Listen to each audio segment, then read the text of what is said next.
여러 사람이 오래 먹지 못하였음에 바울이 가운데 서서 말하되, 여러분이여, 내 말을 듣고 그레데에서 떠나지 아니하여 이 타격과 손상을 면하였더라면 좋을 뻔하였느니라. 내가 너희를 구원하노니 이제는 안심하라. 너희 중 아무도 생명에는 아무런 손상이 없겠고 오직 배뿐이리라. 내가 속한 바 곧 내가 섬기는 하나님의 사자가 어젯밤에 내 곁에 서서 말하되, 바울아, 두려워하지 말라. 네가 가이사 앞에 서야 하겠고 또 하나님께서 너와 함께 항해하는 자를 다 내게 주셨다 하였으니, 그러므로 여러분이여 안심하라.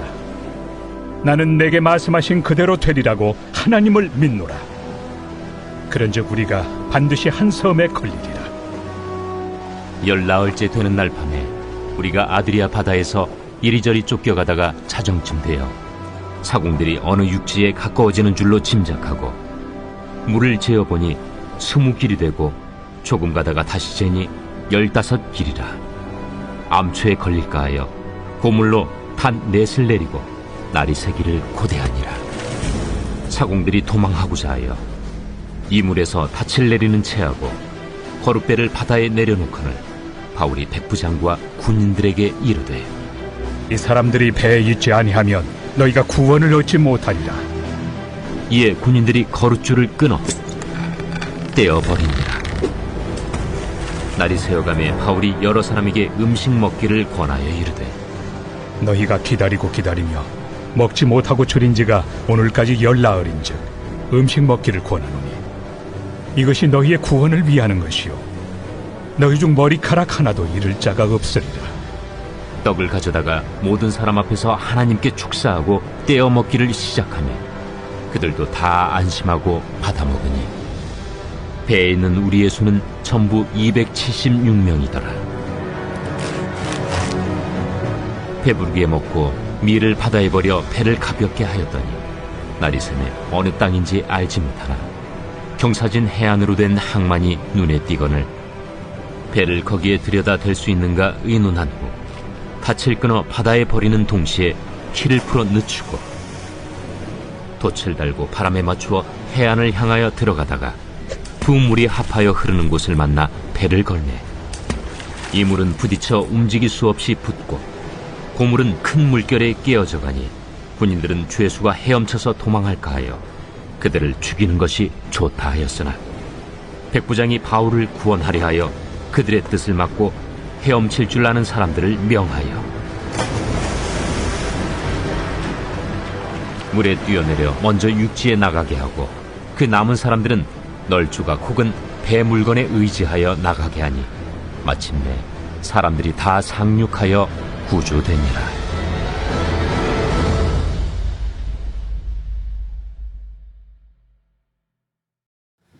우리가 이 땅을 살아가는 일반적인 삶의 방식은 끊임없이 무언가를 얻어야 혹은 내가 원하는 만큼 쌓아두어야 그래야 우리가 살 수 있다고 생각하는 것이 일반적인 삶의 모습입니다.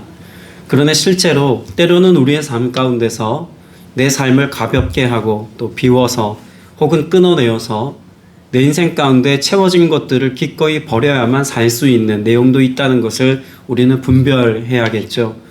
누가 보아도 악한 것, 누가 보아도 죄스러운 것, 이런 것은 당연히 끊어낼 수 있는 것이지만 하나님과 나와의 관계 안에서 내 편에서 잃고 싶지 않은 것들을 하나님께서 끊어내라 말씀하실 때라면 우린 기꺼이 그것을 내 삶 가운데 결연히 잘라낼 수 있는 믿음의 태도도 필요하다는 것을 인정하며 살아야 합니다. 그렇게 주님의 뜻 안에서 또 주님의 경륜과 계획 안에서 우리의 삶을 가볍게 하고 주님과의 관계 안에서 주님이 우리에게 말씀하신 것을 이루는 삶을 살아갈 때 우린 예상치 못했던 하나님의 권능과 기적과 돌봄의 역사를 경험할 수 있다는 것을 말씀을 통해서 발견할 수 있어야 할 것입니다. 오늘 우리가 읽은 본문 사도행전 27장 후반부의 말씀은 사도 바울이 유라글로라고 하는 광풍을 만나서 거반 죽게 되어진 그 배에 타고 있었던 모든 사람들에게 하나님의 구원 역사가 어떻게 일어나고 있는지를 잘 보여주고 있는 장면의 말씀입니다. 이 배에는 모두 276명의 사람이 타고 있다고 오늘 말씀에 기록하고 있습니다. 14일 동안 거의 아무것도 먹지 못하였고 또 그들이 그 배에서 자신들의 생명을 구원하기 위해서 할 수 있는 일이라고는 아무것도 없다는 것도 분명히 잘 말씀하고 있습니다. 자, 그럼에도 불구하고 이들이 사도 바울과 함께 항해하는 동안 그 결국이 어떻게 되었다고 결론 맺고 있습니까? 44절 말씀에 보면 모두 무트로 올라와 구원을 받게 되었다라고 말합니다. 결국은 엄청난 고통과 위기와 어려움에 봉착했지만 그럼에도 불구하고 그들의 삶 가운데 구원의 여망이 없는 그때에 구원을 얻게 되었다라고 하는 사실을 말씀해주고 있는 것이죠. 자, 그럼 여기에서 우리는 사도 바울이 이 구원의 역사를 이들에게 선포하고 이루기까지 어떤 영적인 역할을 했는지를 먼저 살펴볼 수 있어야 할 것입니다. 21절 말씀에 보면 사도 바울이 애초에 그레타 항에서 이 배를 띄우지 않는 것이 더 좋았을 뻔했다라고 하는 것을 말하고 있습니다. 그래서 21절 후반부에 보면 크레타에서 출항하지 않았어야 했습니다. 그랬으면이라고 말하죠. 지금의 상황을 놓고 보면 이 재난과 손실, 또 그들이 아무것도 먹지 못하고 지금 죽음과 직면하고 있는 이유는 무엇 때문이라는 겁니까? 출항했기 때문이라는 거죠. 일반적으로 사람들에게 있어서 이 고백이 여기에만 머물러 있다면 우리는 이것을 두고 후회라고 말할 것입니다. 차라리 그러지 않았더라면, 그 선택을 하지 않았더라면 지금 내게 이런 일이 일어나지 않았을 텐데, 이런 후회에 묶여서 살아갈 것입니다. 그럼 사도 바울이 지금 하고 있는 말은 후회일까요? 사도 바울은 그와 같은 과거에 관해서만 말하고 있지 않습니다. 뒤에 보면 그러나 이제라고 말하죠. 그러나 이제는 또다시 선포합니다. 뭐라고 선포하고 권면하나요? 기운을 내십시오. 배만 잃을 뿐이지 여러분 가운데 한 사람도 목숨을 잃지 않을 것입니다 라고 말합니다. 그러니까 과거에 묶여서 후회만 하는 것이 아니라 지금 무엇 하고 있습니까? 앞을 내다보고 믿음을 선포하고 있습니다. 그러니까 21절, 22절 말씀에서 사도 바울이 보여준 믿음의 선포, 이것이 그로 하여금 후회와 구별되는 삶을 살게 하는 동력이라는 거죠. 22절에서 믿음을 선포할 뿐만 아니라 25절, 26절에서도 우리는 반드시 어떤 섬으로 밀려 닿게 될 것입니다 라고 또다시 믿음을 선포합니다. 또 34절 제일 마지막에도 보면 여러분 가운데서 아무도 머리카락 하나라도 잃지 않을 것입니다 라고 또 믿음을 선포하죠. 사도 바울의 믿음의 선포는 사실 점점 더 구체적이 되어져 가고 점점 더 확신에 차 있습니다. 자, 그러면 상황이 나아져서 사도 바울이 지금 이와 같은 믿음의 선포를 하고 있는 걸까요? 첫 번째 믿음의 선포를 했을 때의 배경을 보면 이미 그들은 오랫동안 아무것도 먹지 못했습니다. 재난과 손실이 큰 상태였습니다. 두 번째 믿음의 선포를 할 때도 나아진 게 하나도 없습니다. 단지 무엇만 있습니까? 하나님의 약속의 말씀만 주어진 상태입니다. 34절에서 믿음의 선포를 할 때는 상황이 더 악화되었습니다. 이미 염려가 가득했고 이미 그들의 삶 가운데 암초에 걸려서 배가 파손될까 두려워하고 있는 상황이었습니다. 이것을 직감한 선원들이 도망가려다가 이것을 저지한 사도 바울의 그런 지혜로움 때문에 겨우 선원들도 배에 남아있는 상태였습니다. 그러니까 상황만 놓고 보자면 유라굴로라고 하는 광풍에 부딪혀서 아무것도 하지 못하고 표류하고 있는 지금의 상황은 점점 더 나빠지고 있는 상황이라는 거죠. 그런데 사도 바울의 믿음의 고백은 점점 더 깊어지고 확신에 차 있는 믿음의 고백으로 선포되고 있습니다. 이것이 오늘 우리가 붙들어야 될 신앙의 자세이고 태도입니다. 우리의 삶은 철저히 어디에 묶여 있습니까? 환경에 묶여 있고 상황에 묶여 있습니다. 상황이 나빠지면 하나님의 역사하심이 없는 것 같고 형편이 좋아지면 주님이 나를 돌보시는 것 같습니다. 그런데 사도 바울이 상황에 묶이지 아니하고 형편을 따라서 마음이 엎치락뒤치락하지 않을 수 있었던 이유, 어디에서 그것을 찾을 수 있을까요?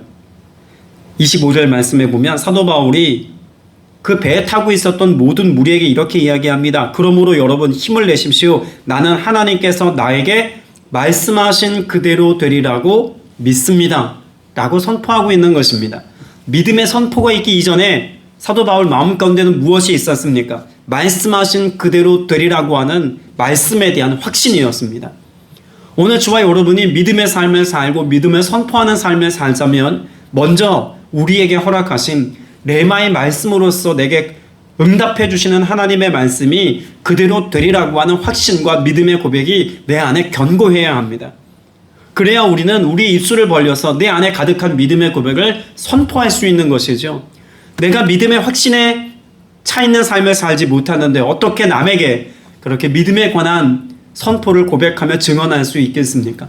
사도 바울은 자신이 이미 그 전날 밤에 하나님의 천사가 그에게 말씀하신 모든 말씀이 그대로 되리라고 하는 사실을 믿었습니다. 상황이 아니라 말씀을 믿었습니다. 그러니 상황이 점점 더 악화되어도 이 말씀을 붙잡고 끊임없이 믿음의 고백을 선포할 수 있는 것이죠. 사람들의 조롱거리가 되어도 사람들이 그 말을 믿어주지 않아도 사도 바울은 하나님이 하실 일에 대한 믿음의 고백을 선포하고 있습니다. 그리고 그 결과가 44절의 말씀인 것이죠. 모두 구원을 받게 되었다는 말씀입니다. 때문에 오늘 우리는 사도 바울이 그랬던 것처럼 나에게 주시는 하나님의 말씀을 오늘 또 선명히 듣고 믿음의 길을 선택하며 나아가는 용기와 결단이 있어야 할 줄로 믿습니다. 그리고 우리가 한 가지 중요한 사실은 사도 바울이 그것을 믿었다라고 하는 것에 그치지 않았다는 것입니다. 사도 바울에게 하나님께서 이와 같은 믿음의 고백을 허락하셨을 때 사도 바울 한 사람만 살게 하겠다고 말씀하신 게 아니죠. 24절에 보면 하나님께서는 너와 함께 타고 가는 모든 사람의 안전을 너에게 뭐 하셨다? 맡겨주셨다라고 말씀하고 있습니다. 사도 바울은 지금 죄수의 신분이 되어서 배에서 호송당하고 있는 상황입니다. 그가 영향력을 발휘하거나 그가 할 수 있는 일이라고는 아무것도 없는 상황이라고 봐야 맞습니다. 그런데 하나님은 뭐라고 말씀하시냐면 사도 바울이 배에 있는 것만으로도 사도 바울을 통하여서 하나님의 구원 역사가 모두에게 임할 것이다 라고 말씀하고 있습니다. 아무것도 할 수 없는 무기력한 상태. 사도 바울로서는 지금 죄수의 신분이라고 하는 설명 외에는 그 어떤 수식어도 어울리지 않을 만큼 무능력한 상태에 있는 것이 사도 바울의 상황입니다. 근데 아무것도 할 수 없는 상황, 환경적으로 보면 무력하게 짝이 없는 인생인데 하나님은 뭐라고 말씀하고 계실까요? 사도 바울에게 그 배에 타고 있었던 276명 모든 사람의 생명을 다 맡겼다고 말씀하고 있습니다. 사도 바울에게 애초에 비전이라고 말할 수 있는 것은 무엇이었습니까? 로마로 가는 것이었습니다. 그래서 로마에 가서 로마에 있는 사람들에게 복음을 전하는 것이 사도 바울의 사명인 줄 알았습니다. 만일 사도 바울이 거기에만 붙들려 있었다면 오늘 그 배에서 일하고 계신 하나님의 역사는 놓치고 말았을지도 모릅니다.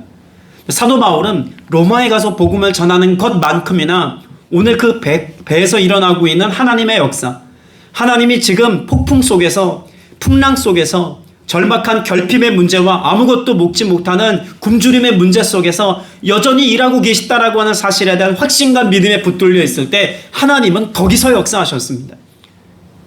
내가 아무것도 할 수 없다고 여기는 그곳에서 하나님은 일하고 계셨고 사도 바울의 생각을 뛰어넘는 초월적인 하나님의 권능과 기적의 역사가 지금 일어나고 있다는 것입니다. 눈에 보이는 것은 풍랑이고 눈에 보이는 것은 난파 직전의 배이고 지금 먹고 마실 물도 없고 양식도 없어서 곧 죽게 생긴 지금의 때에도 사도 바울은 확신했습니다. 무엇을요? 하나님의 일하심을 확신했다는 것입니다. 우리는 형편에 나아지는 것이나 결과에 더 주목하여 오늘을 살아가려고 하는지도 모릅니다. 그러나 하나님은 결과 안에서만 일하시는 하나님이 아니십니다. 뭔가 하나님의 일을 하나님께서 나름대로 다 이루어 주시고 우리에게 선물 보따리를 풀어놓으시면서 이게 너를 위하여 내게 준비한 선물이야 라고 딱 그렇게 우리에게 가져다 주시기만 하시는 하나님이 아니시라는 거죠. 하나님은 하나님의 계획과 뜻이 우리의 삶 가운데 철저히 온전히 이루어지기까지 모든 과정 중에도 여전히 신실하게 일하고 계시는 하나님이신 것을 우리에게 나타내기를 기뻐하십니다. 그리고 그 가운데도 우리가 알지 못했던 의도하지 않았던 하나님의 사명이 우리의 삶 속에 계속해서 이루어지고 있다는 것도 오늘 본문에서 기록한 내용으로 알아야 합니다. 사도 바울은 로마에 있는 사람들에게 복음을 전하는 것만큼이나 그 배에 타고 있었던 276명의 로마인들과 이방인들의 삶 속에 하나님의 역사가 선명히 나타나게 하는 것으로부터가 하나님 사역의 출발이다라고 말씀하고 계십니다. 사도 바울에게 있어서 복음을 전하기에 가장 좋은 컨디션은 로마에 가서 그가 자유롭게 복음을 선포하는 것이 아니었는지도 모릅니다.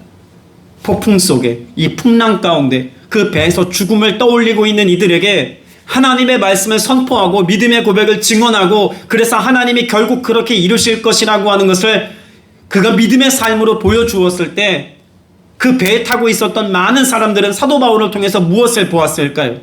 말씀하신 하나님, 그리고 그 말씀을 신실하게 지키시고 이루시는 하나님, 그리고 그 일을 이루시기까지 얼마나 큰 권능과 역사로 그들을 돌보셨는지를 알게 하시는 하나님이라고 하는 것을 우리가 발견해야 합니다. 오늘 우리에게도 그렇게 믿음의 고백을 선포하기까지 주님께서 우리에게 말씀하시는 확실한 주의 약속의 말씀에 붙들려서 믿음의 고백을 가지고 살아가는 은혜가 있기를 축복합니다. 오늘 배에 타고 있었던 276명의 사람이 하나님이 하시는 일을 보고 사도 바울과 함께 로마에 도착했을 때 어떤 일이 일어났으리라고 우리는 쉽게 상상해 볼 수 있습니다. 어떤 일이 벌어졌을까요? 여러분, 이 배에 타고 있었던 사람들은 철저히 사도 바울이 전하는 복음의 메시지를 믿게 되었을 것입니다. 전부는 아니었을지라도 대부분의 사람이 주님께서 그에게 말씀하셨던 하나님의 천사를 통하여 말씀하셨던 그 말씀이 성취되어지는 것을 보고 하나님의 능력과 하나님의 권세를 찬양하지 않았겠습니까? 고통이고 환난의 한복판에 있었지만 하나님의 역사하심을 통하여서 이들은 도리어 하나님을 깊이 경험하였고 사도 바울이 로마에 도착했을 때 모르긴 해도 이들 중에 많은 이들이 사도 바울과 함께 믿음의 교제를 하고 이들을 기반으로 해서 로마의 복음이 선포되어질 수 있도록 하나님은 일하고 역사하셨을 것이라 생각됩니다.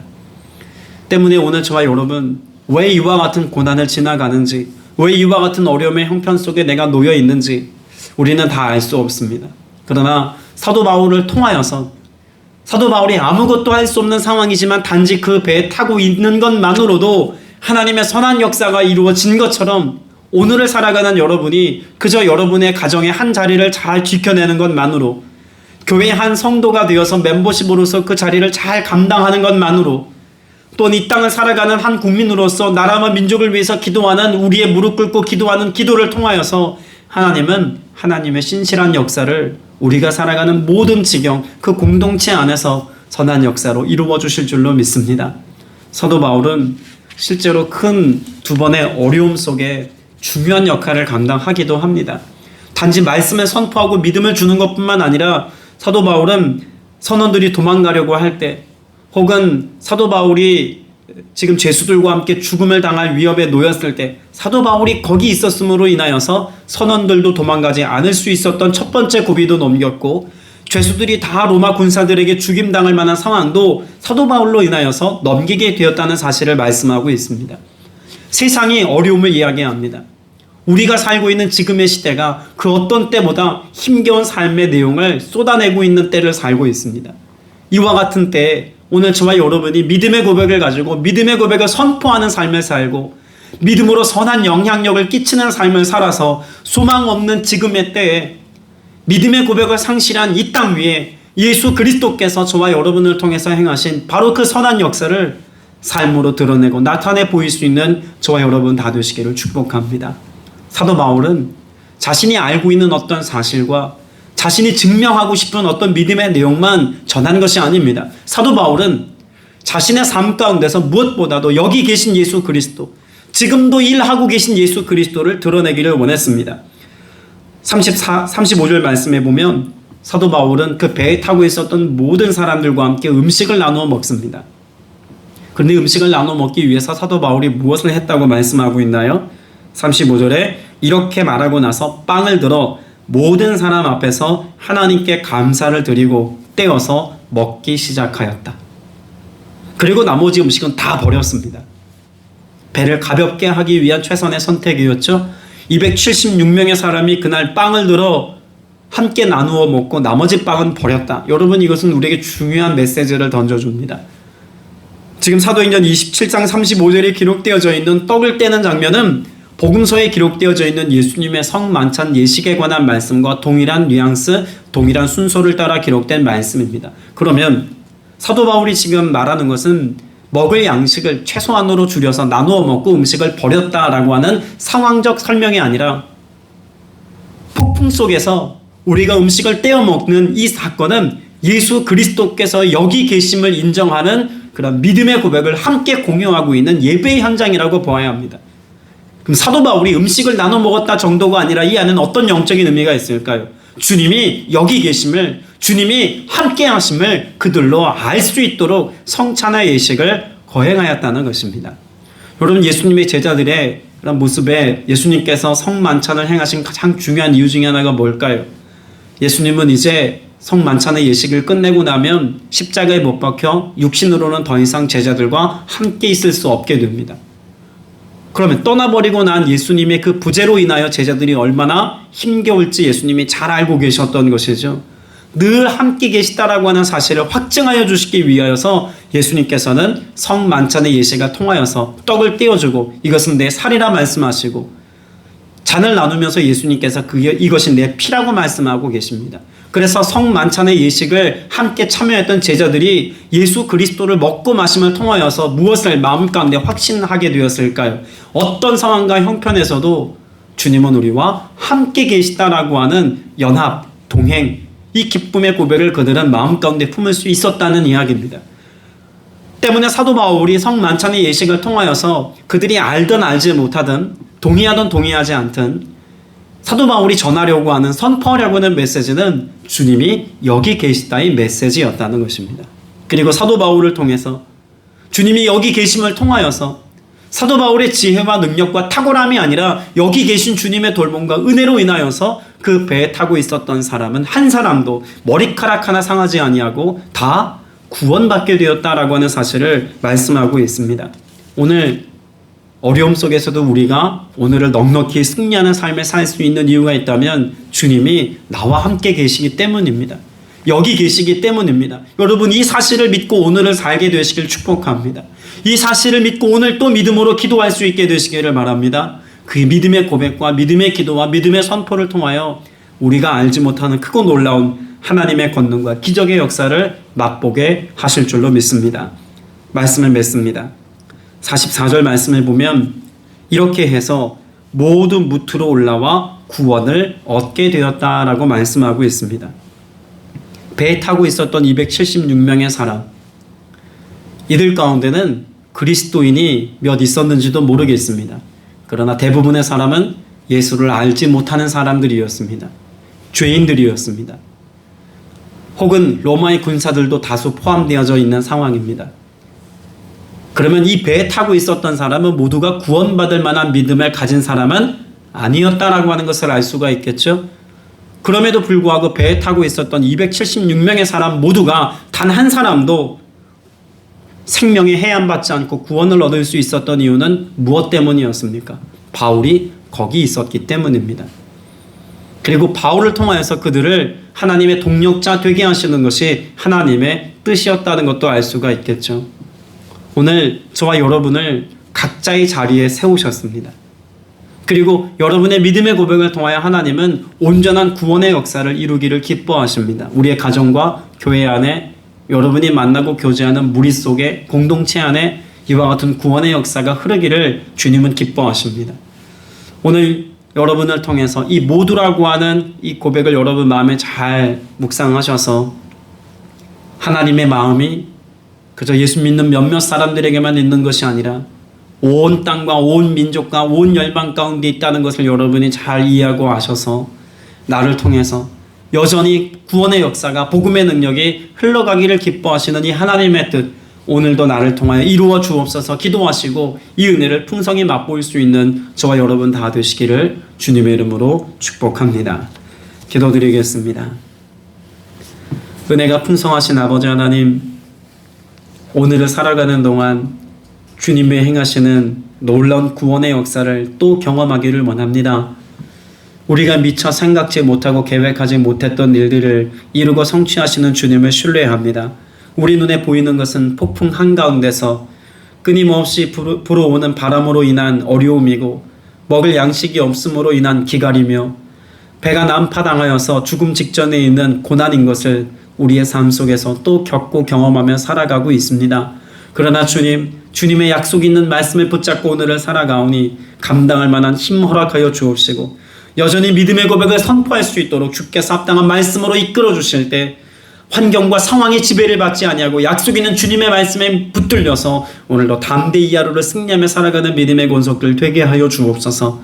주께서 약속하신 것처럼 마치 성만찬의 예식을 통하여 함께 하심을 증명하신 것처럼 오늘로 예배의 지경 가운데 함께 하셔서 나와 연합하시고 동행하시고 동거하심을 깨닫게 하여 주시니 감사드립니다. 주님 나와 함께 계실 때 내 안에 계시고 우리 가는 그 길을 비추어 주시며 또한 우리보다 앞서 행하심을 믿고 따라가오니 성령님 친히 그렇게 우리의 삶을 경영하시고 인도하실 때 순종이 합당한 열매를 맺는 모두가 되게 하여 주옵소서. 간구하는 모든 기도에 응답하심을 믿사옵고 예수님의 이름으로 기도드렸사옵나이다. 아멘.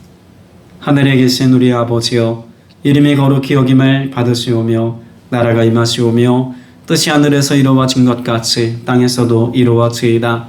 오늘 우리에게 일용할 양식을 주시옵고 우리가 우리에게 죄 지은 자를 사하여 준 것 같이 우리 죄를 사하여 주시옵고 시험에 들게 하지 마시옵고 다만 악에서 구하시옵소서.